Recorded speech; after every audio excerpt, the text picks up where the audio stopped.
board before the season.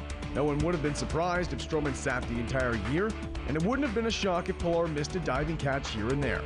The 2015 Jays didn't draw it up that way, but championship teams rarely do. I'm Carlisle Fazette. Winning's infectious. From the team owners to the stadium ushers and everyone in between, people are finding ways to contribute. We'll be right back. We have more on the way. Coming up on Above the Clouds, John Gibbons emerges from the background to take the heat for his club. We find some interesting similarities between this team and the championship squad from the 90s. And look ahead to the 2015 MLB postseason. Water is the driving force of all nature. It is pure, raw power. Power we need to respect. It has the potential to change lives. Because water can become more, we can turn water into clean energy and use it to power something truly special. You. OPG provides more than half the power Ontario relies on. So please, stay clear, stay safe. Body Break Kids with Sierra Johnson. We're at a banana tree farm in the British Virgin Islands. These bananas are just starting to grow, and bananas are one of the best foods that you can eat. Bananas can help you feel happy and give you more energy. They also keep you hydrated since bananas are about 75% water. That's a lot of water. So have a banana today. Until next time, keep fit and have fun. Body Break Kids.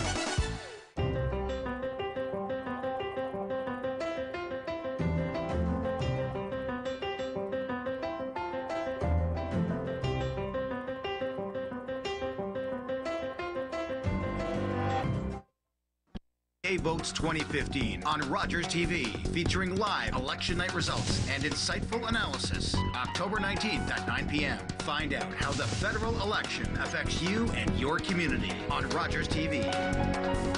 If it's time for a new you, it's time to shape up with Rogers TV. Weekday mornings, beginning at 6. Gentle exercise and slow body movements reduce stress and improve flexibility on Shape Up Tai Chi with Jim Liang. Then, it's time to take it to the next level and have fun at the same time with Shape Up Dance Fitness with Vanessa. It's a fierce, fun approach to help you strengthen and tone your body. On Shape Up, Fit Chicks Fab and Focus. Start your journey to health and happiness with Rogers TV. Welcome back. I'm Cameron Durrett. Lost in the shuffle of names like Price, Donaldson, and Bautista is John Gibbons. The Jays bench boss has exceeded expectations in his second stint with the club. And for more on his redemption in Toronto, here's Pat Gregoire. Being a manager in baseball can be one of the most thankless positions in all of sports. When the times are good, the manager gets lost in the shadows. But when things are going wrong, they're front and center, taking all the blame. And that's exactly what the case has been for Jays manager John Gibbons. Despite missing the postseason for the 21st consecutive season, Blue Jays GM Alex Anthopoulos made it quite clear that Gibbons was the man for the job.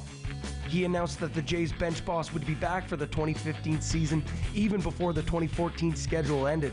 Gibbons was on the hot seat early after a slow start to 2015 as the Blue Jays went 23-29 in the first 2 months of the season. But the manager rallied his troops and strung together an 18-9 record in the month of June, bringing Toronto back into a potential postseason chase. Fast forward 3 months and a few big-time trades later, and the AL East champs are a freight train chugging into the postseason with Gibbons as the conductor. But once again, criticism came back knocking on Gibbons' door. This time for the way he handled the starting lineup and pitching staff heading into the postseason. But in classic Gibby fashion, the skipper replied to the skeptics. My job is to take care of these guys, make sure they're ready to go when it comes, not what other people think, but I got to do what's best for these guys, not what some bozo out there in fantasy lands thinks. With Toronto postseason bound for the first time in 22 years while being heavy favorites, new president Mark Shapiro and management may have no choice but to bring back John Gibbons for one more season. From Toronto, Pat Gregoire. No one knows how long Gibbons will be with the club. Will he get a chance for a full 162? Our panel deep dives into the bench boss. I'm Rob Randall alongside Jack Weber. John Gibbons just finished the third year of his second tenure as Jays manager, and it's been his best season yet. The Jays finished 93-69. Jack, what do you think of the job he's done with this year's version of the Jays? I think he did a fantastic job all season long. I mean, think about early in the season when the Jays were struggling, the main criticism about him wasn't even his in-game managing. As far as I'm concerned, he does a fantastic job with the bullpen, but the complaint was his personality. He was too laid back. His team was too laid back.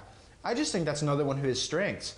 I mean, David Price compared him to Joe Madden, who he played under in Tampa Bay for 7 years. Madden, a very laid-back guy, gets the most out of his players.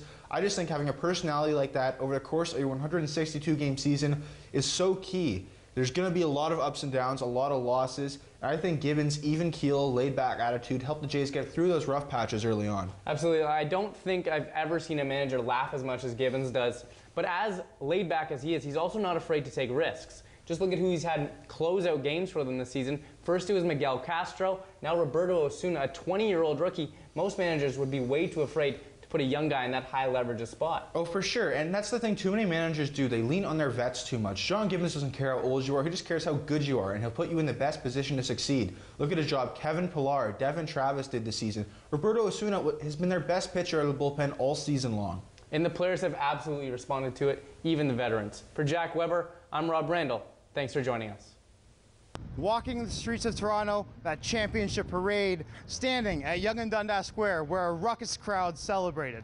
One can't help but think of 92-93. Here's Caroline Anderson.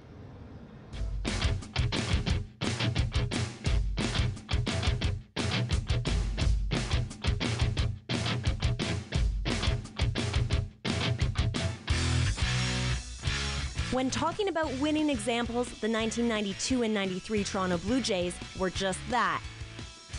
They electrified the city with their grit, big hits, and exciting brand of baseball that still resonates in the minds of Jays fans today. And when Joe Carter touched them all in 93 for the back-to-back World Series win, the party was brought to home soil. But for 22 years, the celebrations were silenced. Now October baseball is back in Toronto, and the team that many are pegging to take it all play with similarities to the Jays seen back in the glory years. Trade deadline acquisition featured a pair of aces.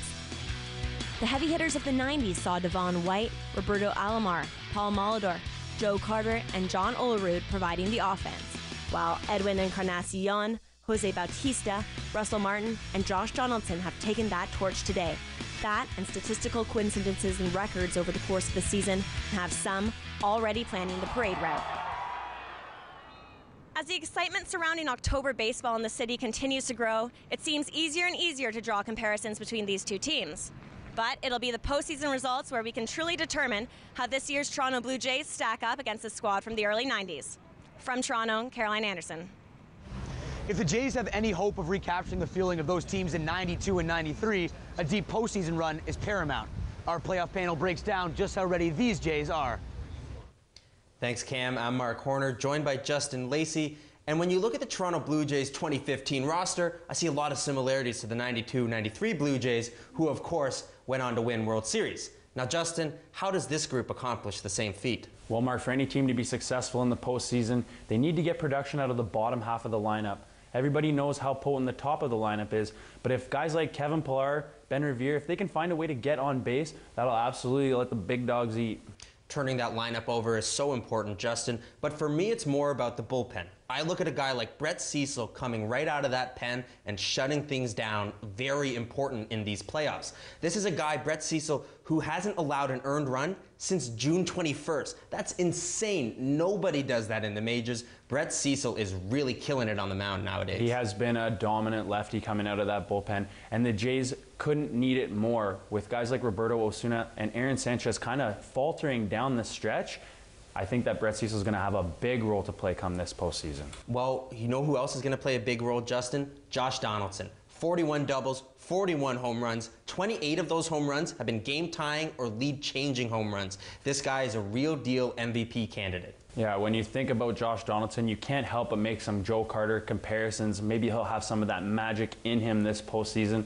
And for the bringer of rain, he needs to be bringing the pain. Well, we'll see how he does against the Texas Rangers up next. Back to you guys. Hopefully the Jays' success can continue well into the playoffs, but what a season it's been. Cam, what's it meant to you? Well, Dale, I was too young to understand what those teams in 92 and 93 really meant to this city, but watching this team capture an entire country's imagination It's been nothing short of spectacular. Yeah, I get sentimental thinking about it because when my grandparents moved to Canada, all they would watch was wrestling, soap operas, and the Blue Jays. So it brings back a lot of fond memories for me. Well, Dale, hopefully this team can continue to create those special memories going forward. Thanks for watching Above the Clouds. I'm Cameron Durrett. And I'm Dale Manukduk.